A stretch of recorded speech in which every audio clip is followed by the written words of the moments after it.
Bafethu kunjani? Keep supporting TC TV, fighting no one trying to fix South African football. Enkulu leyo mabrada mamela.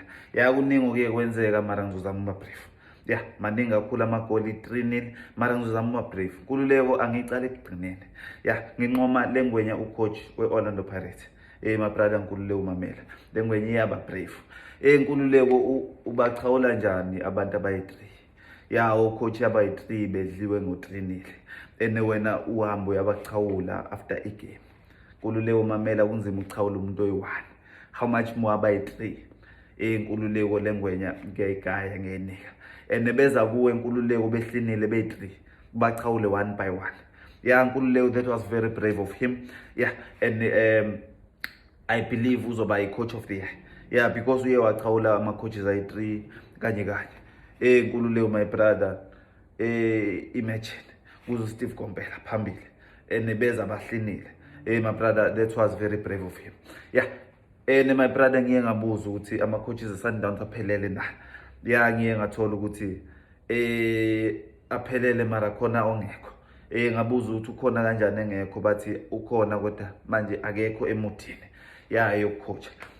So Nkululeko my brother, i-Orlando Pirates iyenza into enkulu and I'm sure bayisola. Ngiyabaxolisela kakhulu ngalento abaye bayenza.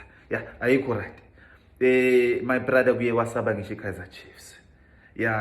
Ngoba idabi yeza, so i-Kaizer Chiefs nje manje ayikho right. So Nkululeko my brother, credit to i-coach. Ama-coaches amancane afunda kuye ukuthi kumele ube brave and kuyabonisa ukuthi i-coach i-brave. Because abafana bayithatha kuyena lento yokuba brave. Ivari Nkululeko i-reality.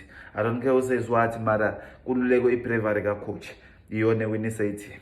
Akunandaba nezinto eziningi, Nkululeko i-strategy nani. Mina ngibona i-bravery makuphela i-game. Nkululeko bengiloko ngizibuza ukuthi ngizokhomenta ngithini. Kodwa mangibona isibindi sa-coach ekugcineni ngathi no Nkululeko, it makes sense ukuthi why abafana bawina so. Nkululeko ucoach unesibindi. Uye waxawula ama-coaches ayi-3 kanye Nkululeko ehlinile eshaywe nge-3-0 elandelana. Waconda Nkululeko wawasukela. Kusho ukuthi eyihlalele.